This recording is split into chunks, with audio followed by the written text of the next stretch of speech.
Le grand dialogue. Sigikafoba. Le grand dialogue de l'émission de débat du studio Tamani sur votre radio. Chenni Beri. Halud Maudi. Chenni Beri. Sigikafoba. Le grand dialogue. Bonsoir et bienvenue au Grand Dialogue. Ce soir, nous allons parler de la Journée mondiale de la radio. La radio joue un rôle majeur, notamment en temps de conflit, et favorisant le dialogue entre parties prenantes et servant de support pour les initiatives de paix.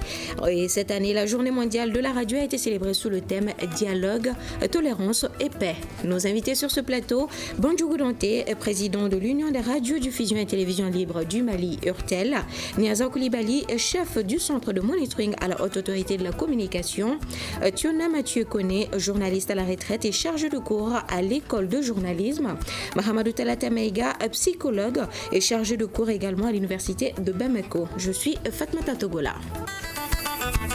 Le grand dialogue.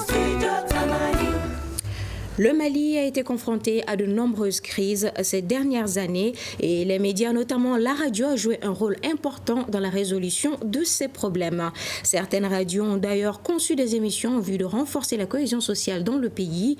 Toutefois, les avis sont partagés sur ces programmes. Je vous propose un micro-trottoir. Souvent, on dit de n'importe quoi, de n'importe comment à la radio, d'intimider la population sous forme de situation de violence. Une radio ne doit pas faire ça et il doit sensibiliser la population à contribuer non seulement du quartier et du pays. Mais maintenant, ça c'est devenu le contraire. La radio, c'est le meilleur outil, surtout chez nous en Afrique ici, pour faire comprendre aux gens les enjeux, l'importance et les avantages de tel ou tel projet. La radio joue et jouera toujours un rôle irremplaçable. Les radios ne font plus leur travail. Le fait qu'ils incitent les gens, on n'a pas l'information qu'il faut. Le fait qu'ils parlent de politique. La radio pour moi est l'un des moyens de communication les plus rustiques et qui continue à persister, qui continue à avoir toujours le même impact qu'avant, même si on n'écoute pas la radio. La radio joue un rôle très important parce que à travers la radio, nous avons tous le même message. Les radios jouent beaucoup de rôles, comme les informations qui passent. Si vous donnez des bonnes informations, parce qu'il y a beaucoup de radios qui donnent des fausses informations. Alors, nous ouvrons le débat avec vous. Monsieur Koné, quelle analyse faites-vous de ce micro-trottoir? Adéquat. Je pense que c'est assez divers comme avis. Et il pose le problème, effectivement, de la radio. Pourquoi aujourd'hui et peut-être aussi pour hier? Parce que je note que tous reconnaissent d'abord que la radio est un meilleur outil d'information, de sensibilisation, d'instruction et peut-être de distraction. Je note aussi que c'est un outil irremplaçable. Effectivement, la radio est dans tous nos univers. Et depuis la ville jusqu'au village, au hameau, et que de par sa simultanéité, chacun aujourd'hui peut écouter la radio qui s'est même miniaturisée. On est loin des gros transistors d'il y a quelques décennies. Et puis je note aussi que les uns les autres disent qu'il y a trop de politique. Ça voudrait dire qu'il faut que la radio soit plus constructive. Et pourquoi on ne l'est pas aujourd'hui? Pourquoi on l'était davantage hier? On pourra en débattre. D'accord. Alors, et vous, monsieur Meiga, les avis divergent, les avis des Bamakois divergent, qu'en dites-vous? En fait, c'est normal que tout le monde n'ait pas cette même lecture, cette même perception de l'usage, pour ne pas dire de l'utilité de la radio. Certainement parce que toutes les attentes ne sont pas comblées de part et d'autre pour ceux qui effectivement se plaignent, en tout cas de cette situation essentiellement. Mais c'est normal aussi parce que c'est vrai qu'on attend de la radio, parce que ceux qui l'ont vu cette radio s'installer au Mali ont vu véritablement un outil en réalité de combat démocratique et autres là. Donc on attend beaucoup plus à la radio aujourd'hui qu'elle ne puisse effectivement apporter aux populations. Et je pense que c'est normal parce qu'il y a beaucoup de besoins et ces besoins-là, certains de ces besoins-là attendent véritablement d'être comblés, surtout par les radios. D'accord. Votre réaction, M. Danté? Je pense que ce qui est dit reflète carrément la réalité, parce que d'un côté, ceux qui parlent de l'importance de la radio et de l'autre côté, les dérives que nous constatons parfois sont dénoncées. Et je crois que les auditeurs peuvent être meilleurs juges par rapport au contenu des programmes de la radio. D'accord. Alors, M. Koulibaly. Merci bien. Vous me permettrez quand même d'adresser les remerciements de la haute autorité de la communication du Mali au studio Tamani d'abord pour l'initiative de l'organisation de ces débats qui va nous permettre de mettre encore le focus sur la réalité de la radio et peut-être pourquoi pas sur la réalité de la presse aujourd'hui, radio comme télévision au Mali actuellement. Donc merci au studio Tamani et à ses radios partenaires. Merci également à l'URTEL. Je sais que vous y êtes pour quelque chose. Et cela dit, je suis heureux d'être sur ces plateaux pour deux raisons. La première, bien sûr, ça nous permet de recadrer certaines choses par rapport à la régulation. Et la deuxième, vous venez de m'offrir l'occasion de cette deuxième raison, notamment l'un des premiers intervenants qui a eu à dire la radio c'est n'importe quoi, on raconte n'importe quoi. Bon, ça quand même, ça nous met à l'aise. Parce que vous savez, quand on s'adresse à quelqu'un qui est dans son tort aujourd'hui au Mali, tout de suite on crie un peu à l'injustice. On croit que vous lui en voulez personnellement, sans savoir l'acte qu'il vient de poser n'est pas en conformité avec, même n'allons pas jusqu'au texte, n'est pas en conformité avec l'éthique, la morale du milieu. Alors, que ce soit les auditeurs qui, n'étant pas du domaine, qui nous renvoient à tous cette image, c'est une forte interpellation face à laquelle on ne peut plus être indifférent aujourd'hui. C'est ce que je peux dire pour l'instant. D'accord. Et depuis la création de la première radio au Mali à nos jours, quel a été le rôle de cet instrument-là dans l'histoire du Mali ? Vous voulez dire la radio ? La radio, bien sûr. Vous savez, d'autres sont là pour parler de cela mieux que moi, mais je vais vous donner seulement certains repères. Si vous demandez aujourd'hui dans le milieu rural, notamment dans la région de Sikasso, jusqu'à une date récente, quel a été le rôle de la radio dans la mobilisation des paysans et dans leur information, et j'allais dire même leur formation dans les pratiques culturelles en ce qui concerne le coton, en ce qui concerne les autres productions de la zone, vous serez sidérés. Et j'ai eu à interviewer le colonel Youssouf Traoré, qui n'est pas n'importe qui, puisqu'il était à la communication chargée après du temps du CMNL. C'est lui qui avait le département de la communication, de l'information à l'époque. Donc, il m'a dit en ce sens, si on avait fait une étude sur ce que la radio a pu apporter en termes de rendement, en termes de développement dans la zone, on serait sidéré. Et au-delà de Sikasso, vous avez également ces éléments. Si je quitte ce niveau, je viens à l'Office du Niger. Également, des reflets nous sont souvent donnés par l'impact de la radio, ce que la radio a posé. Donc, je m'en arrête là, juste le monde rural, puisque le Mali est un pays à vocation agro-silvopastorale.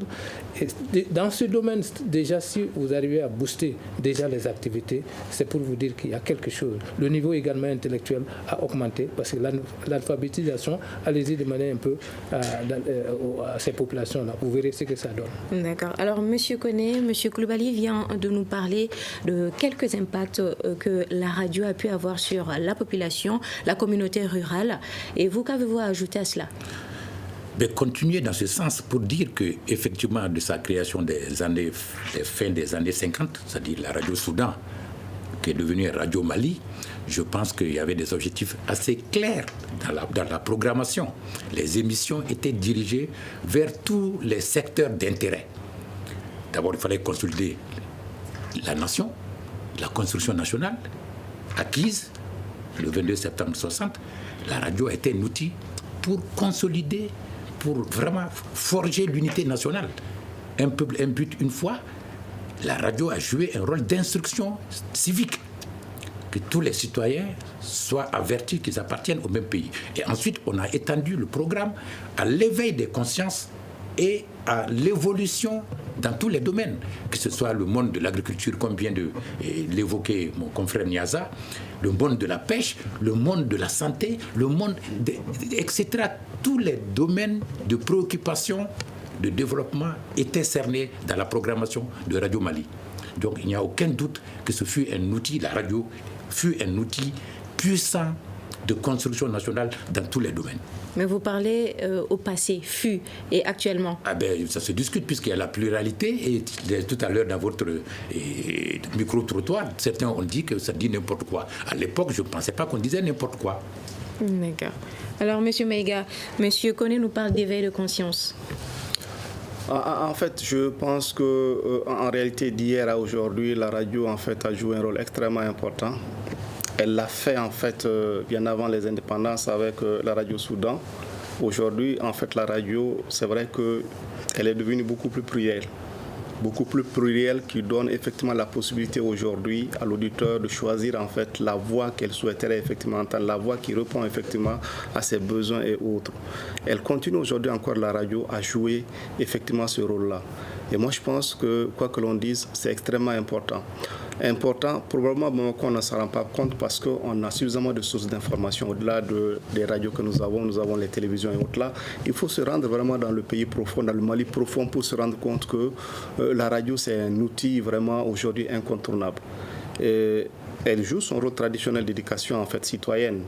Éveil de conscience, vraiment, elle joue son rôle d'éducation citoyenne. Elle joue au-delà de ce rôle-là. Nous sommes dans un contexte vraiment démocratique. La radio, tout comme les autres médias en fait, de masse, joue vraiment ce rôle-là de chien de garde de la démocratie.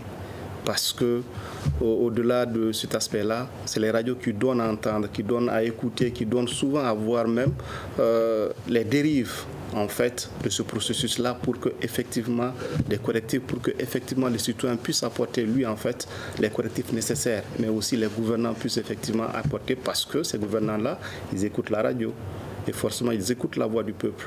Sinon les voix du peuple. Je pense que ces missions-là d'éveil citoyen aujourd'hui, d'éveil de conscience, c'est vraiment cette mission d'éducation citoyenne que la radio joue. Elle joue beaucoup d'autres en fait missions aujourd'hui et probablement je ne parlerai pas en fait au passé simple comme il le dit parce que pour moi ça continue, c'est une mission en fait qui continue. Peut-être que les formes divergent, mais la mission elle continue et quoi que l'on dise. Cette mission-là, elle est extrêmement importante. D'accord. Alors, nous allons demander à M. Danté de nous édifier sur la radio d'avant et la radio de maintenant. Bon, honnêtement, les réalités ne sont pas les mêmes. Les contextes ne sont pas non plus les mêmes. Hier, c'est vrai qu'il n'y avait pas beaucoup de radios. La radio a été un outil qui a servi à renforcer les sentiments nationaux. Mais aujourd'hui, la radio continue à jouer un grand rôle pour la bonne et simple raison que la radio permet les expressions plurielles. Et aujourd'hui, je crois que du côté de la presse écrite, du côté des autres médias, en tout cas, la radio réussit à libérer la parole. Et dans les parties les plus reculées du pays, à travers des émissions interactives, à travers des interviews, tout le monde participe à la vie de la nation. Et chacun a son point de vue. Donc je pense que ces contradictions qui se font ne sont pas mauvaises en soi. Le plus important, c'est que les gens s'expriment selon les règles de l'art, en donnant leur opinion. Et c'est ce qui fait la vitalité et la force de la démocratie malienne. Moi, je pense que s'il y a un outil qui permet de mesurer la vitalité démocratique du Mali, ce n'est ni le nombre de partis politiques, ni la participation aux élections, c'est en tout cas la possibilité que les médias radio offrent aux populations de donner leur avis sur les questions essentielles du pays. D'accord. Alors, dialogue, tolérance, paix, c'est le choix de thème que cette 8e édition a fait. On aimerait comprendre pourquoi. Bon, en réalité, moi je pense que c'est un thème mondial, mais ce thème, il est plus que d'actualité pour le Mali. Moi, je crois que ce thème a été choisi pour le Mali. Aujourd'hui, les questions essentielles pour l'ensemble des Maliens, c'est comment amener les populations, les acteurs politiques à dialoguer. Et tout le monde parle de dialogue inclusif, gouvernant et gouverné. Alors, tout le monde parle de paix, d'arrêt tant recherché par le peuple malien. Et tout le monde parle de tolérance. Tolérance étant l'acceptation de l'autre malgré les différences. Si ces trois éléments sont aujourd'hui réunis au Mali, la tolérance permettant la paix, et la paix qui ne peut être possible que lorsqu'il y a un dialogue inclusif et réel, je pense que nous allons parler un autre Mali différent de la situation indescriptible que nous sommes en train de vivre aujourd'hui. D'accord. Oui, M. Koné, vous voulez réagir? Oui, je pense qu'on ne pouvait trouver dans cette journée internationale de la radio meilleur thème pour l'espace malien. Et je me réfère à le slogan de la Fondation Hirondelle, s'informer pour comprendre, dialoguer pour s'entendre. Encore que Houphouët-Boigny, le sage de Côte d'Ivoire, donc de l'Afrique, aimait à dire que la paix, c'est d'abord un comportement. Mais encore que cela se sache, et la radio permet, comme l'a dit mon confrère Dante, qui a en charge les radios plurielles du Mali à travers l'URTEL, comme il a si bien dit, je pense que le bonheur, on ne l'apprécie que quand on l'a perdu. Nous avons perdu depuis quelques années, depuis en tout cas un certain temps, et cette grande liberté dans notre pays. Quand je dis liberté, c'est-à-dire qu'une partie du territoire a été occupée à un moment donné, donc parce que personne ne peut en être fier. Et puis l'insécurité, etc., le djihadisme, l'intolérance. Je pense que répéter que le vivre ensemble exige que chacun se tolère, s'accepte dans notre diversité, qui au lieu d'être un obstacle, devient un atout pour l'harmonie du vivre ensemble dans ce pays si divers au plan racial, au plan ethnique et au plan linguistique et au plan spirituel. Je pense que la journée permet de s'interroger à travers des débats, à travers des émissions assez ciblées sur ces thèmes qui permettent de vivre en paix. D'accord. Alors, Monsieur Coulibaly, oui, allez-y. Merci. Justement, je reviens au choix du thème. Je crois que venant de l'UNESCO, ce n'est pas étonnant. Parce que je dois dire, c'est l'Organisation des Nations Unies qui, par essence, se place en défenseur de la culture à travers le monde, la culture et l'éducation. Et vous n'êtes pas sans savoir qu'on dit le plus souvent, la culture, c'est ce qui reste quand on a tout perdu. Et c'est elle qui reste le dernier barreau pour essayer de donner une raison d'être à nos existences, pour ne pas dire à nos différentes cultures. Je m'en vais dire que ce thème venant de l'UNESCO, radio, outil de dialogue, de tolérance et de paix, ce n'est pas étonnant. Si vous regardez, c'est vrai que chacun le ramène à soi, mais regardez le monde autour de vous. Ça convient parfaitement à l'ensemble de l'humanité actuellement. Vous prenez, quelle que soit la zone du monde aujourd'hui, il y a problème, il y a violence, il y a guerre. Alors, il se trouve que, et dans ce contexte de guerre, de violence, on ne peut rien construire. Et vous savez, tous les jours, on dit développement durable, développement durable. Pour se développer, il faut être en paix. Donc, le choix du thème venant de l'UNESCO, ce n'est pas étonnant et c'est pertinent. Ce n'est pas un hasard si chacun le ramène à soi, parce que tout le monde est en but à la violence aujourd'hui. Cela dit, Dante a dit quelque chose qui doit nous interpeller. C'est vrai, il a dit les radios, il y a la diversité. C'est ce qui fait qu'on ne peut pas s'attendre aux radios à la même conception des radios d'avant avec la multiplicité. C'est vrai, c'est cette diversité qui est souhaitée. Mais diversité ne veut pas dire désordre. Et si vous regardez actuellement le contexte malien, je m'excuse de le dire, on a atteint le niveau des deux ordres, où chacun croit qu'il doit venir à la radio ou qu'il crée sa radio pour faire n'importe quoi ou pour dire n'importe quoi. Donc, c'est à ce niveau qu'il y a un hic. Il n'y a pas longtemps, quand il y avait une information ou un événement, les gens vous demandaient est-ce que ça a été dit par la radio. Je ne précise pas davantage pour ne pas faire de la publicité. C'est pas pour rien quand on disait la radio ne l'a pas dit ou suivez la radio. Si la radio le dit, c'est confirmé. Mais aujourd'hui, même à ce niveau, les choses ne sont plus comme avant.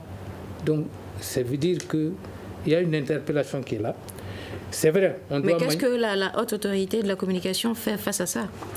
Vous savez, la haute autorité, je suis heureux de vous répondre, la haute autorité de la communication, c'est vrai, elle a pour rôle de réguler.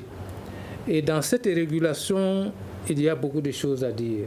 Vous savez, c'est toute la société, c'est l'image même, la radio est à l'image de la société actuelle. Vous verrez tout ce que vous avez dans la vie quotidienne de tous les jours, vous verrez des symptômes à travers les radios. Donc la haute autorité a fait beaucoup de choses de sa création en 2014 à nos jours et jusqu'à la prestation de ses membres, le collège, qui sont les 9 membres.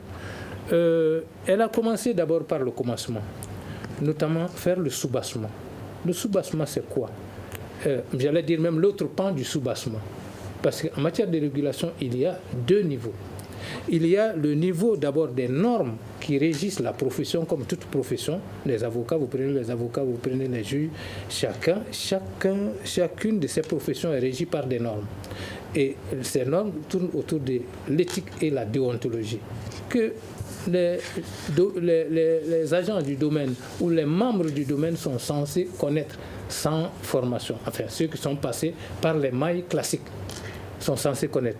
Mais l'autre pan dont je parle, la législation, si vous ne balisez pas à ce niveau, il y a problème. Donc il y a eu toute une panoplie, M. Dante est là pour me confirmer ou l'infirmer, il y a eu toute une panoplie des textes, des cahiers de charges à la Convention, avec tout ce que cela s'ensuit. Et il a fallu du temps pour partager avec les responsables des associations professionnelles du milieu. Donc nous, on a privilégié le dialogue, aller à petits pas, c'est ce qui fait que les gens ne sentent pas encore ce que la HAC a posé. Comme on le dit en Bambara, on transpire sous la pluie et personne ne sait que vous transpirez. Merci. D'accord. Alors, Monsieur Mega, Monsieur Coulibaly nous en parlait d'éthique et de déontologie. En matière d'éthique et de déontologie, dans ce métier, diriez-vous que ces réglementations-là sont respectées par les journalistes maliens, plus précisément dans le domaine de la radio? En fait, avant de répondre à votre question, je voudrais juste recadrer un peu en fait la situation, parce que vous savez, les radios, en fait, c'est vrai que la première radio en fait privée a vu le jour en 88 avec la radio rurale en fait de Caille. À l'époque encore, c'était vraiment la radio nationale, la RTM, qui effectivement officiait essentiellement. Mais à partir de 91, il y a eu effectivement une explosion en réalité de l'environnement médiatique qui a fait que les journaux se sont installés, qui a fait des radios se sont installées. C'est des radios pour la plupart, en fait communautaires, forcément qui n'utilisent pas des professionnels de l'information. Ça, c'est le premier aspect. Souvent, on n'en tient pas trop compte parce qu'il y a une certaine typologie des radios qui est dégagée et qui forcément ne renvoie pas à une utilisation professionnelle vraiment de ce média-là. En tout cas, quand on va dans le pays profond, ça, c'est un premier aspect. Le deuxième aspect, c'est quoi? C'est que pour la plupart de ceux qui sont venus, en fait, en tout cas pendant les premières heures vraiment de cette explosion en fait médiatique et autres-là, c'était souvent soit des jeunes diplômés qui étaient vraiment à la recherche de l'emploi, qui sont venus et qui vraiment se sont installés. Et beaucoup en fait d'entre ces jeunes diplômés avaient appris le métier vraiment de journaliste. Le tas, probablement ça leur a été beaucoup plus facile parce qu'ils avaient déjà un background qui leur a permis d'assimiler effectivement ça. Mais dans le pays profond, c'est beaucoup plus vraiment des néo en fait alphabètes qui sont en fait là, sont restés parce que les diplômés ils remontent en fait à la capitale pour chercher du travail. Ceux qui restent, ils sont obligés effectivement d'animer ces radios et forcément ils ne rentrent pas dans les standards professionnels. Ça, c'est un aspect en fait qui est une réalité. L'autre aspect, c'est que l'éthique et la déontologie, depuis 91, les premières journées ont été les préoccupations effectivement de même ceux qui étaient arrivés à l'époque, on les appelait, nous en fait on nous appelait vraiment ceux-là qui étaient en fait, qui avaient intégré par effraction le truc là. La préoccupation c'était vraiment d'abord le respect des standards, donc le respect vraiment de l'éthique et de la déontologie. Et il y a en fait, comment est-ce qu'on appelle ça là, effectivement à l'époque en 91, pendant les premières journées de l'information et de la communication, une déclaration des droits et des devoirs des journalistes qui avait été élaborée, qui en fait en 2000 va être relue pour effectivement donner le code d'éthique et de déontologie que nous avons aujourd'hui. Malheureusement, ce code-là, il existe bel et bien, mais il n'est pas, honnêtement parlant, il n'est vraiment pas en fait observé. Même dans les rédactions que l'on considère comme étant les plus professionnelles, très peu des confrères qui en fait travaillent au sein de ces organisations. Dans ce cas, où se situent les responsabilités alors? Les responsabilités se situent à tous les niveaux. Ça se situe à tous les niveaux. Nous avons fait en fait une petite étude exploratoire pour voir d'abord au sein des différents organes, est-ce qu'il y a des organes qui ont leur charte propre? Il n'y en a pas. Il n'y en a pas, ça c'est un. De deux, nous avons en fait cherché à savoir si les jeunes qui arrivent, si effectivement ils sont encadrés par en fait les plus anciens, leur permettant de rentrer vraiment dans le cadre vraiment professionnel. Là aussi, à un certain moment, C'était le cas, mais aujourd'hui, ce n'est vraiment plus le cas. Les rédactions sont désorganisées au point où les comités de rédaction, les conseils de rédaction, les différentes instances qui doivent permettre l'encadrement des jeunes et autres là n'existent plus. Troisième aspect, c'est qu'il y a une très grande mobilité au sein même de la corporation. C'est des jeunes qui arrivent pour juste 6 mois, 1 an, ils se font la main et ils partent. Donc il y a toujours en fait de nouvelles recrues qui forcément ne se sentent pas dans l'obligation d'intégrer vraiment le métier. Donc ils ne se sentent pas dans l'obligation vraiment de respecter ou d'apprendre vraiment en fait le métier conformément à ce qui est souhaité. Donc il y a vraiment des responsabilités et ces responsabilités-là, c'est vraiment à tous les niveaux. Ok. Oui, Monsieur Koné voulait réagir. Oui, vous savez, j'ai réagi parce que j'adhère pleinement à la défense de ce pluralisme radiophonique pour rejoindre mon confrère Dante. Et je suis également d'avis avec mon confrère professeur et spécialiste des questions de communication et en termes de psychologie. Et je suis également d'avis avec Niaza qui sonne l'alerte. Il sonne l'alerte en disant déontologie, mais vous savez, ça fait des décennies qu'on parle de... Tout ça pour dire, moi j'aime souvent dire aux étudiants, ne vient pas à la radio qui veut, mais qui peut. N'est pas médecin qui veut. Sinon on va tous être au bistouri et de façon maladroite. N'est pas mécanicien qui veut, mais qui peut. Et qui peut, c'est-à-dire qui accepte d'apprendre. Dans les années 90, toujours après l'ouverture des événements, il y a une sentinelle morale, une grande sentinelle morale dans ce pays qui disait, attention, qui disait aux autorités et aux uns aux autres, aux pratiquants de la radio, à l'époque, et des journaux, au monde des médias, il y avait une tolérance en disant, écoutez, il faut éviter de jeter le bébé avec l'eau du bain. Et s'empressait d'ajouter, les premières zones d'un robinet longtemps maintenues fermées sont forcément jaunâtres. Mais est-ce qu'après 30 ans, nous allons continuer à servir une eau jaunâtre, donc impropre à la consommation, à nos auditeurs, lecteurs, ici, auditeurs surtout parce qu'il s'agit de la radio. Moi, je pense qu'on pose carrément le problème de la formation. Et c'est inévitable. De plus en plus, il y a des instituts nationaux ou bien privés, et des instituts au plan national ou privé, en tout cas chargés de la formation dans ce secteur. Je pense qu'il faut que la corporation accepte cet encadrement. Sinon, pendant longtemps, les dérives y seront, et on a beau parler de déontologie, on a beau parler de choses, et notre système manquera toujours de crédibilité dont a besoin tout organe de presse, notamment la radio, pour progresser et ratisser davantage d'auditeurs.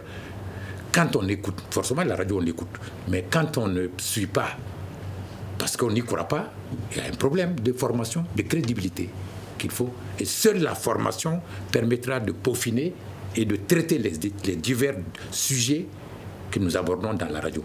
D'accord. Alors, à Koutiala, la radio a donné la parole à 2 parties en conflit dans une émission de débat. Ce dialogue a permis aux 2 camps de clarifier leur position et de donner des informations qui ont contribué à décrisper la situation. Je vous propose ce temps enrobé de David Koulibaly.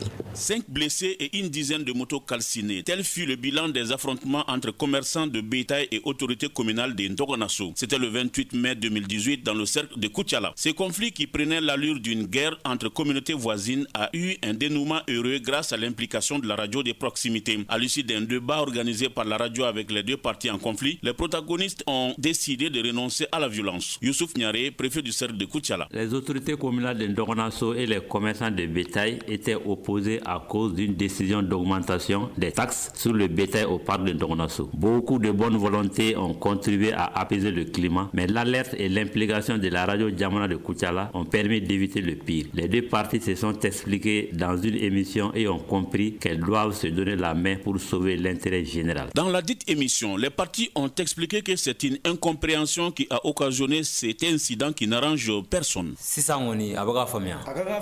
Maintenant, on est en train de comprendre. Il faut que ça se comprenne. Quand vos représentants étaient présents à toutes les réunions que nous avons eu à faire concernant les taxes sur le bétail. Après cette émission, nous chercherons des solutions pour qu'on puisse aller de l'avant, s'il plaît au bon Dieu. C'était depuis Koutiala, David Koulibaly pour Studio Tamani. Alors, cet élément nous expose un dénouement heureux. Mais dans le Mali actuel, est-ce que les programmes radiophoniques offerts à la population ont toujours un impact aussi positif? Je pense que les gens s'accrochent parfois aux aspects négatifs de quelques cas isolés en ignorant ce que les radios font quotidiennement. À longueur de journée, la radio contribue à apaiser les cœurs.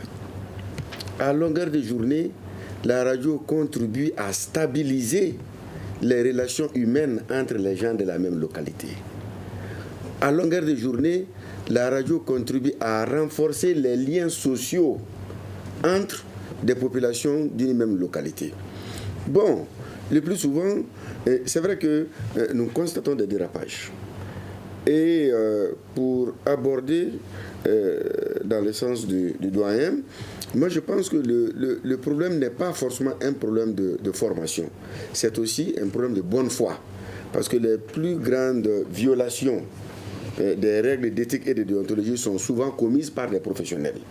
Donc moi je crois que ce qui est très important, nous avons traversé la période de transition, il n'y a plus d'anarchie parce que dès lors qu'on ne peut plus créer une radio comme on veut depuis la création de la haute autorité de la communication, je crois que les efforts importants permettront désormais d'assainir les secteurs petit à petit. Mais je pense que ce qui se passe de mauvais ne représente peut-être que le millième de ce qui se passe de bon à travers le pays. L'exemple que vous venez de donner est un cas parmi des centaines de cas que nous gérons à longueur de journée. D'accord. Monsieur Koulibaly? Bon, justement, j'allais sauter sur l'occasion, non pas que c'est chez moi, parce que je suis de Koutiala. Cette situation, Dante, heureusement, vient de le dire, c'est parmi 1000. Et je vais vous dire l'une des raisons de la popularité de la radio, justement, et surtout les radios de proximité.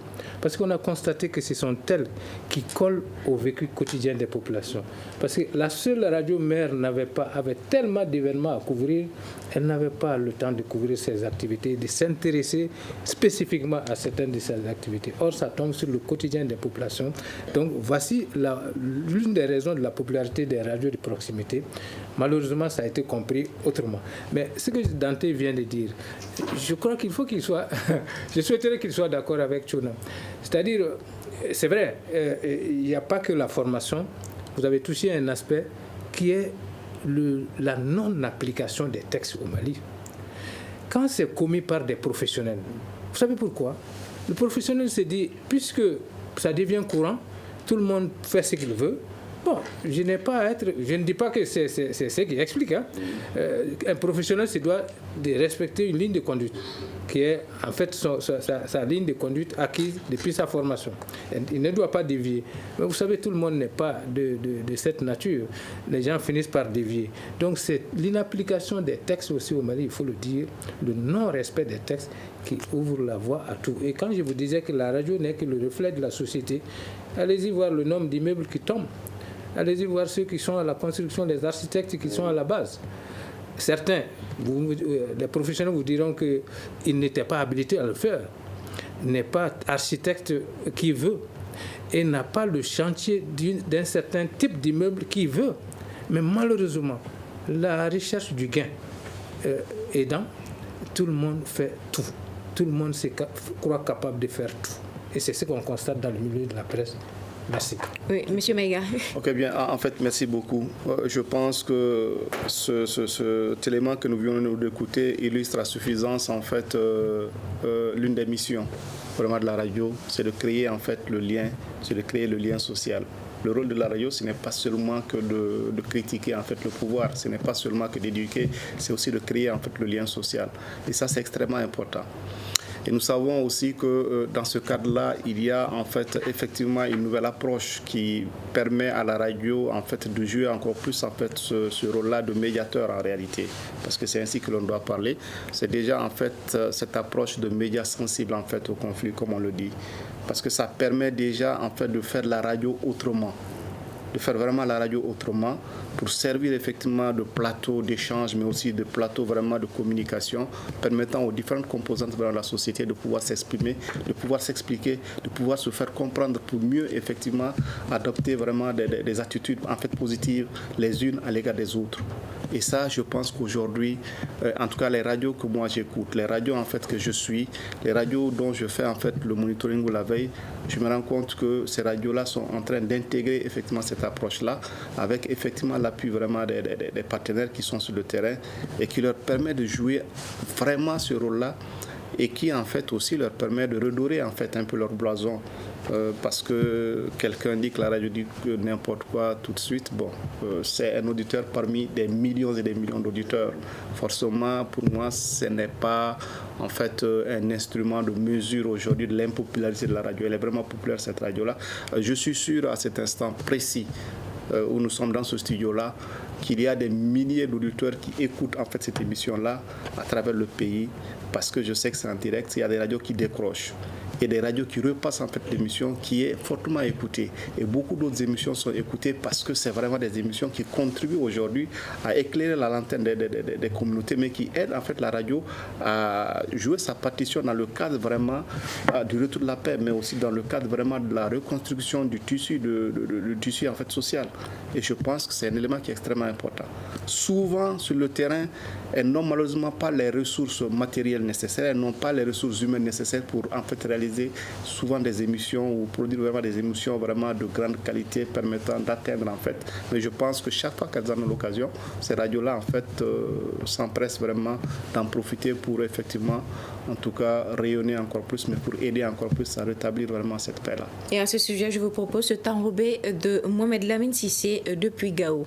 La région de Gao compte de nos jours 33 radios. Celle-ci joue un rôle prépondérant. Kader Touré, directeur des radios à Gao. Nous véhiculons des messages de paix et de cohésion sociale en rapport avec la situation que nous vivons dans le pays. Et nous donnons la voix à ceux-là qui n'ont pas l'habitude de s'exprimer pour donner le point de vue au niveau local. La radio a été toujours utile. Aujourd'hui, les FM constituent le seul moyen d'information et de rapprochement des populations, nous indique cette auditrice. Nous écoutons très bien la radio car c'est elle qui nous fait comprendre et contribue à la cohésion sociale. La radio renforce la confiance mutuelle. C'est elle qui nous permet de nous réunir. Une fois réunis, même ceux qui sont en désaccord finissent par se comprendre et se pardonnent. Et cela suffit, elle est d'une importance capitale pour nous. De nombreuses ONG véhiculent des messages de paix sur les radios locales. Ousmane Maïga, coordinateur d'une ONG locale à Gao. Les radios sont vraiment des acteurs clés de diffusion des messages en langue locale qui parlent de la cohésion sociale, de la tolérance religieuse. Et nous pensons que c'est des messages qui ont été bien assimilés. Nous avons des échos, la société civile, des gens qui nous appellent par rapport au contenu des messages. Afin de renforcer la cohésion sociale, le renforcement des capacités des agents de radio devient une nécessité. Gao, Mohamed Lamine Sissé, Studio Tamani. D'où la formation dont vous parlez. Oui, je pense que nous avez offert 2 cas merveilleux du rôle, n'est-ce pas, et de la radio. Il n'y a même pas d'auditeurs dans un climat de tension, ni de crise généralisée, pour ne pas dire de guerre. Et je pense que le premier élément qui avait trait aux éleveurs à Koutiala, la radio a servi à cimenter et à amener la compréhension mutuelle, c'est son rôle. Et effectivement, les radios sont nombreuses au Mali qui tentent cet exercice chaque fois que ça ne va pas. Encore que cela demande l'accès à l'information. Parfois, ce n'est pas facile. Et je tentais, mais je ne dirais pas le contraire. Combien de fois on attend? Et cela aussi, c'est à déplorer. Surtout l'accès à l'information du côté du public, des services publics. Ça, je pense qu'il faut qu'on l'intègre. Un bon élément participe de cueillette de l'information et à temps. Ensuite, l'élément sur la cohésion sociale, le rôle des médias, des 33 radios de la zone de Gao, je pense que tout ça, c'est bienvenu. Et c'est tout ça qui participe du pluralisme radiophonique. Mais oui, 33 radios, mais pensez-vous que toutes ces radios-là jouent pleinement leur rôle de vecteur de paix ? puisque je ne les écoute pas, je ne peux pas vous dire non. Mais je tire le chapeau, je dis... Moi, si vous le permettez, moi je peux témoigner parce que j'ai pendant une année, j'ai résidé effectivement à Gao. J'ai été vraiment un assidu auditeur vraiment des différentes radios que je peux écouter parce que certaines ne sont pas accessibles. Il faut reconnaître aussi qu'il y a des limites effectivement à ces rôles-là que l'on demande aux radios de jouer. Limites liées souvent à des facteurs techniques. Certaines radios qui sont un peu plus éloignées vraiment de la cité n'ont pas le flux en réalité électrique qui leur permet ils ont vraiment des périodes d'émission relativement courtes qui font que ce n'est pas 24 heures sur 24 heures comme ici qu'on peut les écouter. C'est vraiment une période relativement courte de la journée que effectivement cela est. Mais il y a un tel engouement pour les radios de la part des auditeurs parce que vous savez à Bamako c'est le même phénomène qu'il y a. Dès que quelqu'un intervient sur une radio, immédiatement il y a plein de gens qui décrochent pour on vous a entendu sur telle ou telle radio, ce qui fait que les populations elles-mêmes ont envie de s'écouter et les radios leur permettent effectivement en tout cas de se faire écouter et forcément de s'intéresser encore plus vraiment non pas leur ego mais d'être satisfait du fait que au moins leur voix a été entendue ne serait-ce que par leur environnement immédiat. Donc ça incite beaucoup de ces auditeurs non seulement à aller vers les radios mais aussi cette incitation oblige les radios à se mettre vraiment au pas par rapport aux demandes, par rapport à bien d'autres choses. Les radios qui ne permettent pas de le faire, forcément c'est des radios qui sont marginalisées. À Gao, je connais certaines radios qui ne sont pas du tout écoutées parce que simplement il y a des attitudes que les animateurs ou simplement en tout cas les professionnels de cette radio-là adoptent vis-à-vis des auditeurs, vis-à-vis vraiment des trucs et autres là. Donc je pense que les auditeurs eux-mêmes obligent les radios à aller dans ce contexte-là, vraiment dans ce sens. Justement, il m'a coupé un peu le père de choses. Je vais dire que, non, il a donné le cas édifiant de Gao où il a beaucoup séjourné, mais je vais dire que tant mieux pour les radios qui, sous forme de réseau, maillent le pays.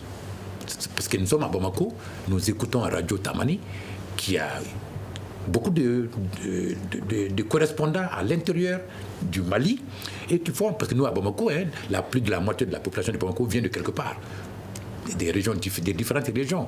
Donc ce maillage permet de suivre l'actualité et de nous intéresser aux événements majeurs. Donc je pense que c'est un cas, et les cas que vous avez aujourd'hui exposés à notre audition, je pense qu'à notre écoute, sont merveilleux. C'est un rôle prépondérant de la radio, surtout en période de crise. Malheureusement, le temps nous rattrape. Oui, M. Koulibaly. Le temps, comment dire, le statut magnifique de la radio n'est pas en doute, nullement. Et on le constate tous les jours. La radio est fédérateur des énergies. Elle permet facilement d'asseoir le vivre ensemble. Mais ce qui est en doute, c'est les servants qui dévient souvent. Et je m'avais précisé un aspect, je crois que je n'ai pas été compris quand j'ai parlé des désordres. Et non seulement, je l'ai dit en régulateur qui reçoit tous les jours des récriminations des populations, des usagers. Ce matin, on a dit dans la salle, lors du lancement, de la cérémonie de lancement de cette journée, qu'il y avait plus de 400 radios. Et c'est le secrétaire général du ministère de l'économie numérique et de la communication qui l'a dit. 400 radios au Mali. Vous pensez que toutes ces 400 radios sont en régularité avec la haute autorité? Et que comptez-vous faire face à tout cela? Le temps nous rattrape. Oui. Elles s'ébrouillent entre elles. Ça veut dire qu'elles ne sont pas installées d'abord selon les normes et elles disent des choses qui ne sont pas en conformité avec la morale d'abord. D'accord. Oui, allez-y, M. Danté. En réalité, 400 radios au Mali, c'est très peu. Au Mali, nous avons 703 communes et chaque commune a droit à une radio. Parce que la radio, c'est l'enseignant, la radio, c'est le médecin, la radio, c'est l'ingénieur d'agriculture et c'est la radio qui a autre chose que ce que nous voyons ou ce que nous pouvons lui attribuer. La radio accompagne le développement. 400 radios, c'est peu. Maintenant, ces radios qui sont appelées à être régulées. Et cette régulation, naturellement, c'est la radio qui l'ont demandé. Donc ici aujourd'hui avec le numérique, on n'a pas besoin de brouiller la fréquence de quelqu'un si quelqu'un va s'installer à sa place. Mais je pense que 400 radios, c'est pas beaucoup de radios, c'est peu par rapport aux besoins. Merci beaucoup M. Dante et M. Koné. Malheureusement, le temps nous rattrape en 30 secondes. Quel est le message que vous avez à donner à la nouvelle génération? La nouvelle génération, c'est de savoir que c'est passionnant, le métier du journaliste, de surcroît le métier du journaliste radio. Et comme tout métier, il s'apprend. Et là, c'est pratique. Et il faut les respecter si on veut être crédible et continuer à en profiter et à faire profiter la société malienne de la diversité radiophonique. D'accord. Et vous, M. Maïga, avant de boucler ce débat? Je vais y aller très vite. La radio, ce n'est pas seulement une voix qui berce effectivement l'auditeur. La radio, en fait, c'est l'information. Et l'information, aujourd'hui, requiert vraiment d'en être professionnel. Il faut d'abord être vraiment un professionnel d'information pour pouvoir faire de la radio. La voix n'est que juste ce qui permet effectivement d'accompagner dans un canal approprié vraiment cette information. Donc, je, en fait, recommande juste aux jeunes d'accepter vraiment d'aller à l'école. Quand je dis à l'école, d'abord qu'eux acceptent de se former, ensuite aller vers les autres pour pouvoir effectivement profiter de leur expérience. Merci beaucoup et cela me fait à ce débat sur la journée mondiale de la radio. Un grand merci à nos invités. Bandjougou Dante, président de l'Union des radiodiffusions et télévisions libres du Mali, URTEL. Niaza Koulibaly, chef du centre de monitoring à la Haute Autorité de la Communication. Tiona Mathieu Koné, journaliste à la retraite et chargé de cours à l'école de journalisme. Mahamadou Talata Meiga, psychologue spécialisé dans la communication et chargé de cours à l'université de Bamako. C'est une présentation de Fatmata Togola à la mise en onde de Nundjiri. La régie est assurée par Mamadou Ouattara. C'est une réalisation et une coordination de la rédaction en chef de studio Tamani. Le grand dialogue. Le grand dialogue de l'émission de débat du studio Tamani sur votre radio.